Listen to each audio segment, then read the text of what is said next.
Les événements relatés dans cette vidéo remontent au 5 janvier 2007, lorsque Jody Sanderholm, âgée de 19 ans, vivait à Arkansas City, Kansas.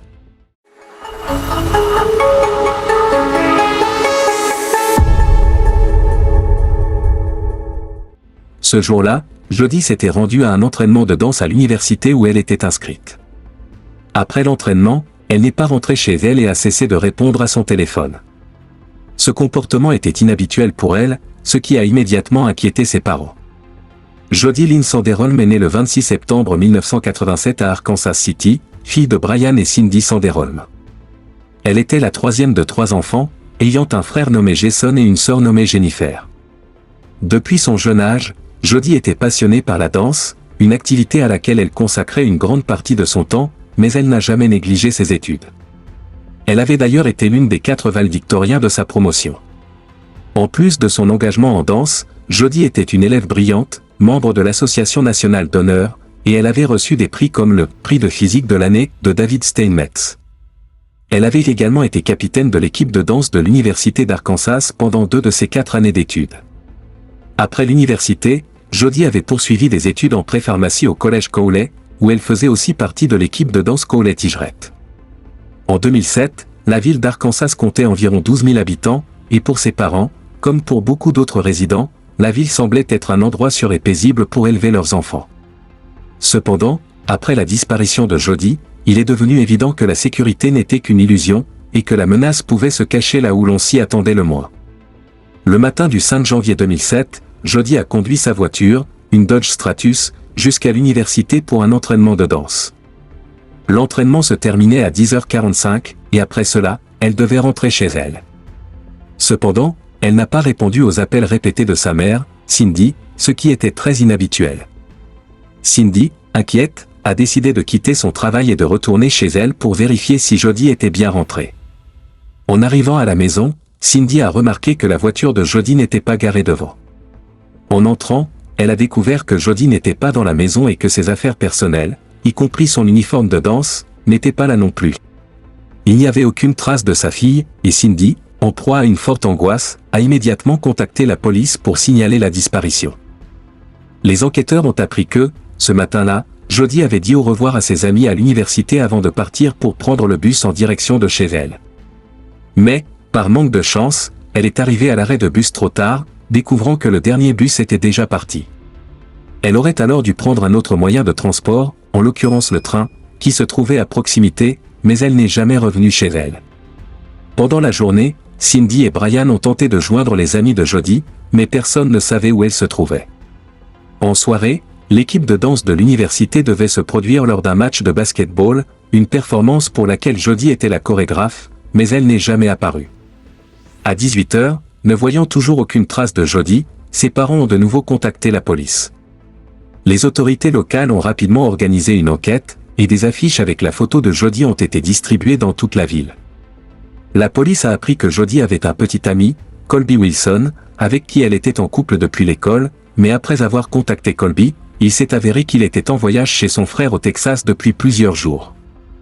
Les enquêteurs ont donc tourné leur attention vers d'autres témoins. Lori Legleiter, la meilleure amie de Jody, a révélé une information importante. Elle a dit avoir remarqué un véhicule bleu qui la suivait sur son chemin de retour du travail, quelques jours avant la disparition de Jody. Après avoir signalé l'incident à la police, Lori a également mentionné avoir vu ce même véhicule près de l'université le jour de la disparition de Jody. L'homme au volant de ce véhicule était Justin Turber, un résident local de 23 ans, que Lori avait vu plusieurs fois, mais ne connaissait pas personnellement. Selon d'autres témoins, Turber avait l'habitude de traîner près de l'école et de regarder les jeunes filles. Dès lors, il est apparu comme une personne d'intérêt, bien que la police ne puisse pas immédiatement établir de lien direct entre lui et la disparition de Jody. Les policiers ont rapidement mené des recherches intensives dans la ville, en utilisant des avions pour couvrir les zones boisées et les champs voisins.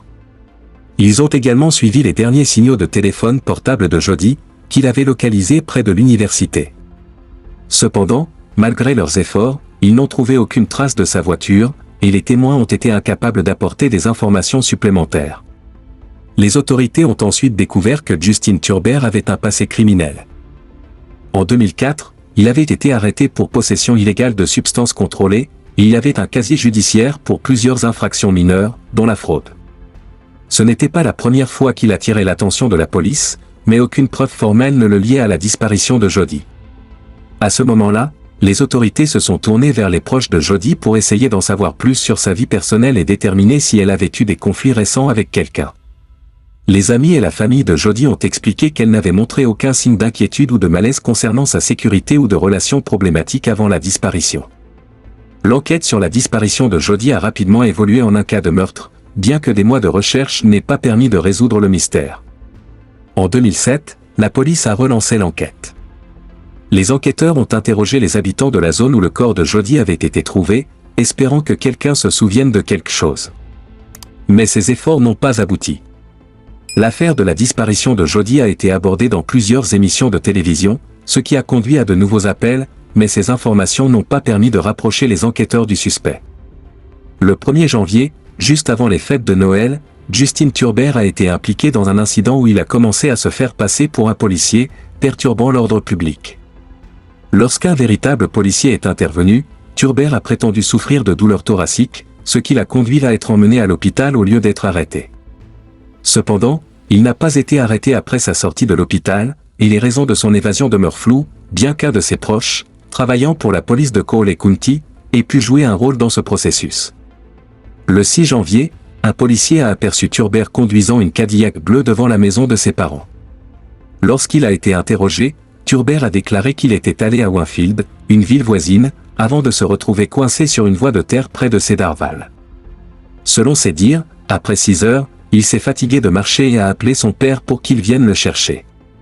Ce dernier a confirmé cette version, affirmant que Justin avait été pris en charge près du lac de pêche de Cali. Turbert a également précisé que son véhicule à Winfield avait été déplacé par ses amis. Cette histoire semblait peu convaincante, et bien qu'il n'y ait pas encore de preuves solides pour l'arrêter, l'officier a quitté les lieux. Ce soir-là, une amie de longue date de Turbert, Alexis Swartzel, a été interrogée par la police. Elle a révélé des détails inquiétants sur Turbert, mentionnant qu'il avait des tendances abusives et qu'il avait souvent évoqué Jody Sanderholm. Elle a raconté que Justin avait avoué l'avoir observée depuis l'âge de 13 ans, notamment lorsqu'elle nageait dans sa piscine, et avait l'habitude de la regarder discrètement à travers sa fenêtre lorsqu'elle se changeait. Ce témoignage a éveillé de nouvelles préoccupations et la police a commencé à soupçonner Justin Turbert d'être impliqué dans la disparition de Jody. Les policiers ont découvert qu'à la date de la disparition de Jody, Turbert se trouvait sur le campus de l'université où elle avait été vue pour la dernière fois. Lors de l'examen des images de surveillance, il est apparu que Turbert avait suivi Jody jusqu'à sa voiture. Le 6 janvier, l'enquête a intensifié ses efforts pour le relier au crime.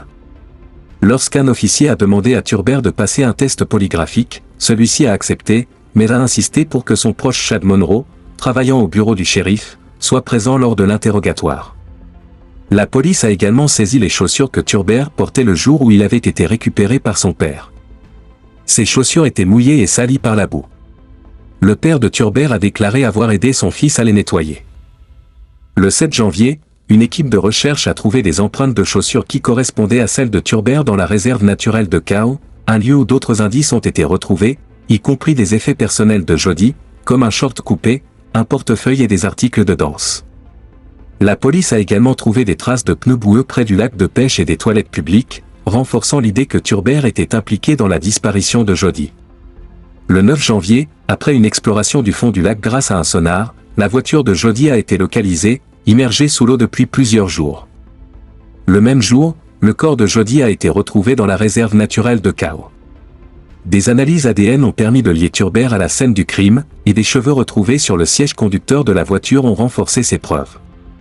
L'examen de l'ADN de Jody a aussi révélé que Turbert ne pouvait pas être exclu comme suspect, bien que 99% de la population aurait pu l'être.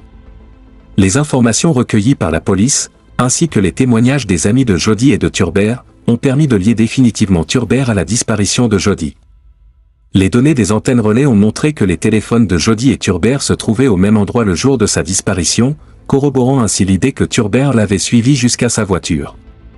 La vidéo de surveillance de l'université a montré Turbert quittant le campus en même temps que Jody et la suivant dans sa voiture. Ces éléments ont conduit à l'arrestation de Justin Turbert, qui a été accusé de la disparition et du meurtre de Jody Sanderholm. Bien que Turbert ait nié les accusations, Les preuves accablantes ont conduit à sa condamnation pour l'agression et le meurtre de Jody, et il a été arrêté en janvier 2007.